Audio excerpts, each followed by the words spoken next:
Thank you and welcome to the show for today. You are watching Perspectives and I am host Alana McLaughlin. This morning on the show I have Frederick Shelley here to discuss his artistry, his background, education, the experiences that he's had in the local community and ultimately the impact that he seeks to leave on Nashville. Frederick is known as Mayr, so for the remainder of the episode, I'll probably refer to him as Mayr. So Mayr, thank you for coming to Perspectives, and thank you for just sharing your time with me. Oh, no problem. I love that intro. I'm about to start taking you everywhere I go. You know what I mean? The intro was dope. As long as you pay me. Oh, I got you. It ain't gonna be much, but it's gonna be something. You know, if I step inside the old Charlie's, I need you to introduce me just like that. Just like that. You got that? I got it. Right. Now, Mayr, set up what baby years look like for me. Set up for me what those baby years, that early childhood and education looked like. Tell me about family, just what baby Mayr looked like. Okay, so I was born in Midtwn. I was born in Centennial, so that's why I go by, my Instagram handle is MidtwnMayr. I was born on Brick Church Pike, so I am a Brick Church baby, you know what I mean? So, you know, grew up, you know, both my parents in the household, you know, my father, Frederick Shelley, the first, I'm the second, and my mother, Rebecca Shelley. Went to Belshire Elementary School, and my childhood was pretty normal. You know, my parents, they got divorced when I was about 4 years old, you know, so that was kind of difficult on me. I also lost, you know, my grandmother too, which I was like so close with at the time too. So, you know, just growing up, both of my parents, they were amazing in my life. You know, my father was always there, my mother was always there. And just, you know, we had moved from Belshire, then we moved to Hendersonville for a year. We ain't like that. They was a little. You weren't feeling it? First year in Hendersonville, we had to move back to Madison. So we moved back to Madison, and we stayed in Madison for about another 2.5 years. So my sister, she had went to Hunters Lane High School, and it was a little rough, you know what I mean? So my mom said, hey guys, like, back to Hendersonville we go. And I was like, no, like, I don't want to go back to Hendersonville, you know? And so in 4th grade, I went back to Hendersonville, and I stayed there all the way till I graduated high school. And it was honestly, it was a beautiful experience. You know, some of my best friends in life, you know, such as, you know, Tim Jarvis and Wesley Ray, Tyler Sturban, who's also my pastor. Those are like my guys, and I would never met him if we never moved back to Hendersonville. So. And you kind of jumped the gun with it, but I want to ask about your early faith background. Kind of tell me, were you getting kind of shaken awake on Sunday mornings to go to church? Of course, yeah. You know, I am I'm what you call a pew baby. You know, my first church that I went to was Grace Apostolic Church on Lishi Avenue. If you're from Nashville, you know about Lishi. You know what I mean? So I was very heavy in the church, which, you know, a lot of, you know, musicians are. I mean, the best musicians, even like Beyonce, was raised in church. You know what I mean? So, you know, my mom, you know, she's currently a minister. You know, my dad, he be preaching, but on Facebook, like not in the congregation, but like, you know, he be getting this little sermon and stuff like that. And, you know, my sister, you know, I love my sister. It's my closest sibling. So when I was 4, she basically scared me into like getting baptized. You feel me? So she said, my childhood nickname is Lil Doug, right? Okay. So, which I'm named off my father. My father's named Doug as well. Okay. And so my sister would say, hey, Lil Doug, you gonna go to hell if you don't get baptized. So I was scared, right? So at Grace, you know, we had a balcony, we had a, you know, floor 1. Okay. And so I wanted to get baptized because I didn't want to go to hell. You know? Right. And so I go down, you know, everybody knows about altar call, yada yada. And so I go down to altar call. Bishop Melvin Ward was the pastor at the time, God rest his soul. And he asked me, since I was such a kid, he said, well, why do you want to get baptized? Right. I said, because I don't want to go to hell.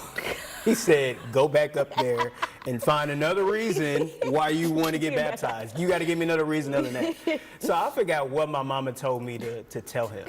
But I told him. And then at this time, you know, this is about 98, 99. So Y2K is like right around the corner. It's a lot of fear-mongering going around at the time. Oh, yeah. So I just wanted to make sure that I was safe, you know what I mean?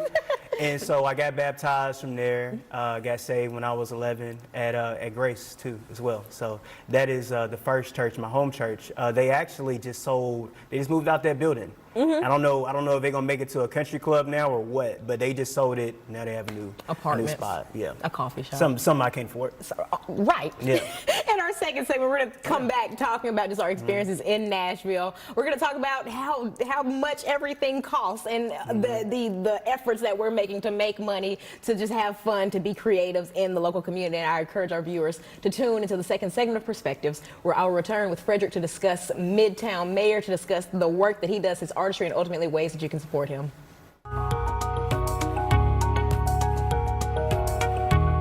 Show for today. For viewers just tuning in, I am host Alana McLaughlin, and you are watching Perspectives. This morning on the show, I have Frederick Shelley here to discuss his artistry, his entrepreneurship in the local community, the things that he does in the local community, and ultimately ways that Perspectives viewers can support him.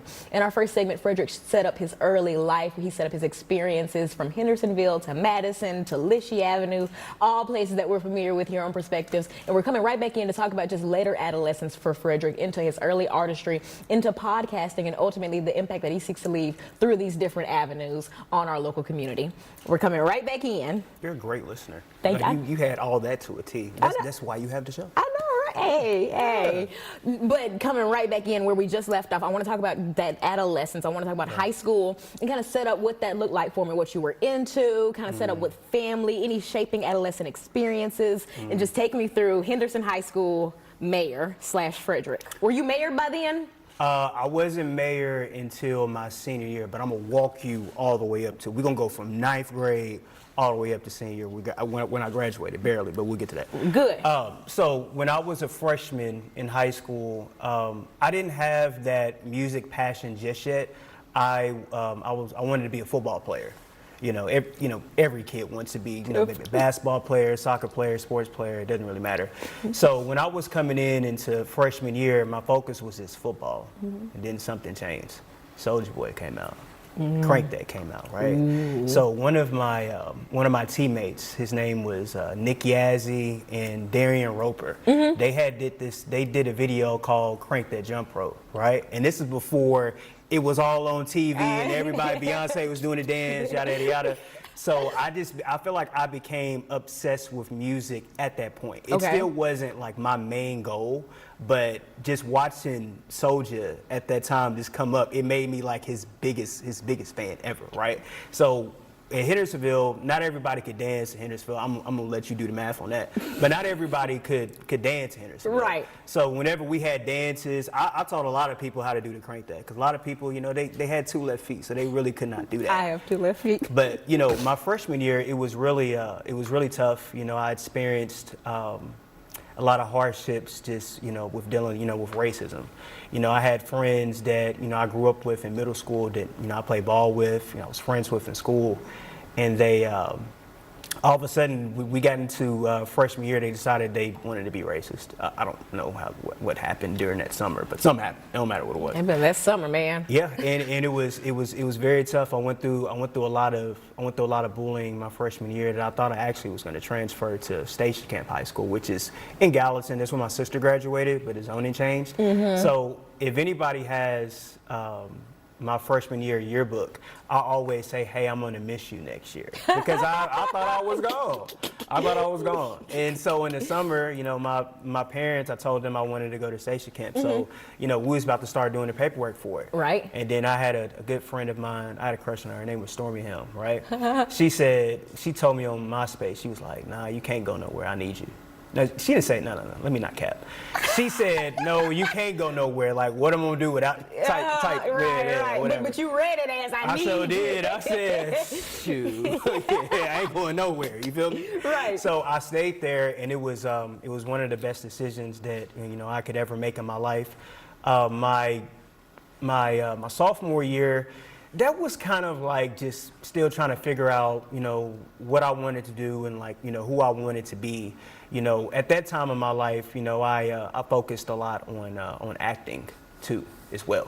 And so even playing football, I always wanted to be like the Nickelodeon kid. But I'm glad it didn't work out, because I'd seen a documentary that just came out like a month ago, and so God is good. So I'm glad I had the experience. Stayed right here. But I could have did it though. I could have did it. I see it. Yeah. So junior year came up. I started bowling One of my friends, he said, Frederick, why don't you join the bowling team? I'm like, the bowling team? I was like, well, I'm not really doing anything. I wasn't really playing football anymore. I hated practice because it was hot and I got hit a lot, so I didn't want to do that anymore. Just want to feeling it. Yeah, I didn't. So I started bowling, and I was actually like a great bowler, like fantastic. Hey now. Usually the first date that I ever take, anybody on, I always take them bowling so I can beat them. Oh. Yeah, I don't let people? the girls win. Yeah. Oh. Yeah, because y'all never let us live it down. Yeah, because like we're like bowling masters. Man, back to high school, back to you bowling. Continue to take me through. Yeah, so. I started bowling. I was an all-county bowler. I was second team my senior year. My junior year, I kind of found like my footing. I kind of found like my confidence. I started to get, like more popular in school. I kind of gotten over like the bullying stage. So I kind of got into my confidence. Senior year is when it all freaking changed, right? Right. So I started getting into more of like film work, like more vlogging before it was like a big thing. Me and my best friend Tim Jarvis, we started this series called War Team Diaries. Okay. And so that was about basically our student section at the football games because we was hyped. We had the best student section in Tennessee. You can go back and look it up. We was hyped. Some people, I don't know what they had going on, but we was hyped. Wasn't me. I was a good kid, right? Right. So we had filmed all through the year. When we play our rivals and other teams, we probably had about 7 or 8 episodes during the year. Right. And then so at the end of the year, we were in state finals. We were 5A at the time, and so we had created like a whole movie, and it was fantastic. We had filmed it for over 2 weeks. We had started editing on it and everything like that, had the last pieces ready to go. But they didn't let us put it out because we lost. So people was a little salty about it. And so it never came out. So thanks, guys. I wish it would have came out. It was good. And take me through just some adolescent experiences that shaped you, that kind of shaped the course of your career, kind of in that same adolescent period. In high school, what actually made me want to be a rapper, I was at TSU my freshman year. After my freshman year, my mom put me in this math camp. I don't know why. Okay. Yeah, math was never really my thing. Right. Right. So I was with my homie to this day, Monterey Lee. I was with a guy named Chris Cross. He went to Hunter's Lane. DJ Chris Cross? Not that guy. Oh, okay. White brother. Oh, okay. James Stone was there, old UT player, yada, yada. So we had the talent show at TSU. I never really talked at this camp because I ain't know the people. Okay, right. So we had, so Chris Cross came up with this idea, Chris Cross and Monty came up with this idea of remixing Lil Boosie, Wipe Me Down. Okay. With the Wiggles, head, shoulders, knees and toes. Knees and toes, right. So Monty did this thing on his DJ board to where it did the head, shoulders, knees, and toes, and it went to Lil Boosie, Wipe Me Down, because that song just came out of time. Right. And then so it was hype. We in the TSU auditorium, whatever. I don't rap. Chris Cross had to write my raps. He is the only person on earth that has ever wrote bars for me, right? Well, I had a crush on this girl named Janae. I was rapping really good. There's always a girl. Yeah, I know, right? Yeah, they influence a lot. I know, right? Right? And so I'm rapping on stage. And we're going to pick back up on that in our final segment. We're going to talk about the influence, that life, that girls that TSU has had on your artistry, on your podcasting, and ways that people can connect with you. And I encourage our viewers to tune into the final segment of Perspectives, where Frederick and I will return, to discuss his artistry, his background, and ultimately MidtwnMayr. Segment of the show for today. For viewers just tuning in, I am host Alana McLaughlin, and you are watching Perspectives. This morning on the show, I have Frederick Shelley here to discuss his artistry, his podcasting, his experiences in the local community, and ultimately the impact that he seeks to leave on local Nashville communities. In our first 2 segments, Frederick set up his early life for us. He set up his education, his background, some of the dreams that he had as an adolescent. And we're talking in this final segment about just some of the ongoing things that he has going on with both music, podcasting, just different entrepreneurship ventures here in Nashville, and ways that we can support him.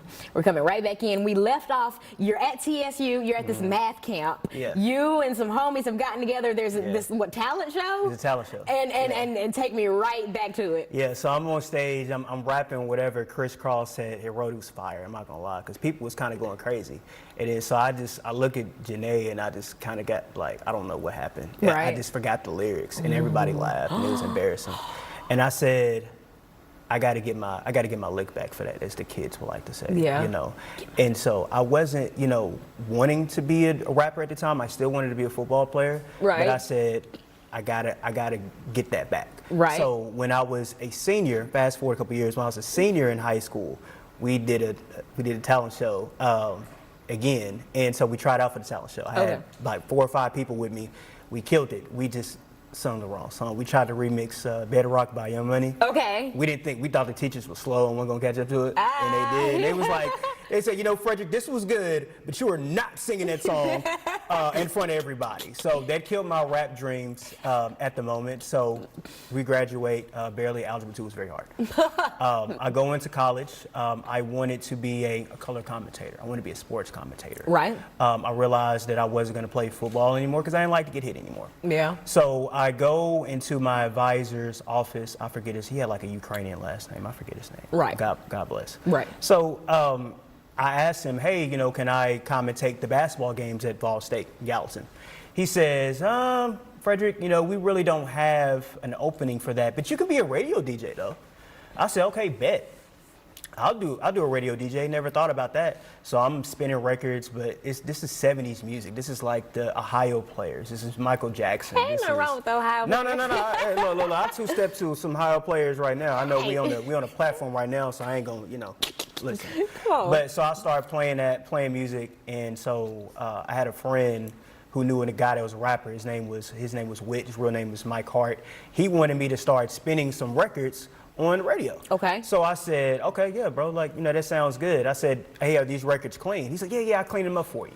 So, you know, you always got to do your due diligence. Right. So 2 minutes before I was going to put the song on the radio, right, the first line he cursed. Oh, Lord. So I texted him back. I said, hey, my brother, like, there's cursing in this. Like, what's the deal? So long story short, I started, you know, DJing for a while. And I said, you know what? Instead of me playing the records, I want to be on the record that the DJ plays. And me just being a witty guy, I could always come up with, you know, good punchlines, metaphors, double entendres, yada yada.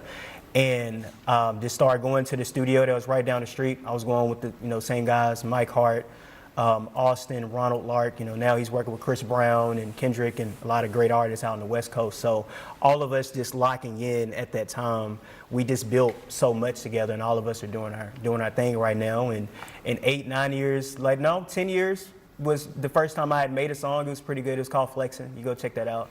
My first album, you can find that on Spotify. And 10 years later, now I'm a licensed songwriter. I've had my music in movies. I've had my music in commercials. I've got a chance to write for bigger artists in the game, such as Drake. So. And tell me about just really shaping that artistry. Tell me about what your music is influenced by personally. Just kind of give us some insight. I mean, is this just stuff you're pulling from the internet? Are these feelings? Are these situations? Kind of set it up for a curious fan. So I am like an emotional, self-aware kind of rapper. You know what I mean? So like if you tapped into my music, I do a lot of timestamps. Okay. So I'll say, hey, I was at Sonny's that's down the road, or I was right here, or I might talk about, you know, a previous relationship. I might talk about, you know, my faith in God. I may talk about how I used to Uber to get extra money because I didn't want to do other things that you have to do to make it in life, you know. I may talk about that. I may talk about, you know, sports teams. I feel like I've made the best fan-made Titan song ever. You know, back in 2021 when the Titans were actually good. I made a song, we ain't got to talk about that, this ain't sports. When they made the playoffs, I made the song called Reloaded, and it was fantastic. All the fans loved it. You know, Starlito and Don Tripp, you know, they also made a song that year too, and it was cool, but it just wasn't better than mine. Like everybody did, you know. I love Star. I love Star. Star is great. I never met Star before, but he's phenomenal. But I had the best song that year. Right. You know, people still approach me about that song. You know, so I can draw a song from anywhere. You have so much personality that I want to talk about your podcasting. I want to talk about how you got your foot in the door, and I specifically want to highlight ways that people can connect with you on that avenue. Yes. So how I started podcasting is, you know, I be talking. So why not, instead of just talking for free, you know, might as well just get in the studio, lock in, you know, and I just, you know, mainly the people that, you know, I talk to or, you know, musical artists that I know. You know, I've had, you know, 615 exclusive on my platform. I've had Lotus Music. My favorite guest, Megan Berry. I was just about to say, you had former Nashville mayor Megan Berry. And tell me about that. How did you get in contact with Mayor Berry? Well, I Ubered her one day. Oh, that's so cool. And I met her some years back at a Vanderbilt party that I was working, and me and her were cool then, but I hadn't seen her for years. Right. And so I met her in the Uber, and we just connected. That's like my TT. I love her to death. I love that. But tell me amazing. about getting her on the podcast, on that platform, having someone of that status kind of on the platform, and how that felt. It was an honor, because when I told her that I wanted her on my podcast, I didn't have like my studio situation to where I wanted it to be. Right. And I said, you know, hold on. I said, I'm gonna get you on my platform, but I got to get a new studio. Right. So it took a couple months for me to find my new spot. So she would text me like once a month, every 2 weeks. She'd be like, Frederick, when we doing this podcast, I'm ready. So it was such an honor that I had her on there in the first place. But the fact that she was so excited to even get on the platform was awesome to me. And I think that's a real example of just our Nashville, the people that we consider elites, or maybe who may be kind of separated from the common person, kind of giving back to us. Yeah. I don't necessarily like say our elders or anything, but really like the OGs of the community, sure. like the people who could be our moms and dads, who really don't have to come on these platforms and spend that time with us, kind of just like giving us a slice of their life. I think that's kind of the greatest thing with this all these media forms that we're doing, podcasting, the show, radio, being able to connect across generations, across political or racial lines, and being able to like share these stories. And I think that's really something that you really embody, especially through Midtwn Boys, especially like through your solo work and through your music. It's really about that connection. And with connection, I want you to tell me just some of the ways that Perspectives viewers can connect with you. I want you to tell me kind of social medias, digital streaming platforms, and anything upcoming, but just ways that people can support you. Yeah, you know, all social media, you know, Instagram and X, I still call it Twitter. But Instagram, Twitter, you can look me up, MidtwnMayr. That is MidtwnMayr.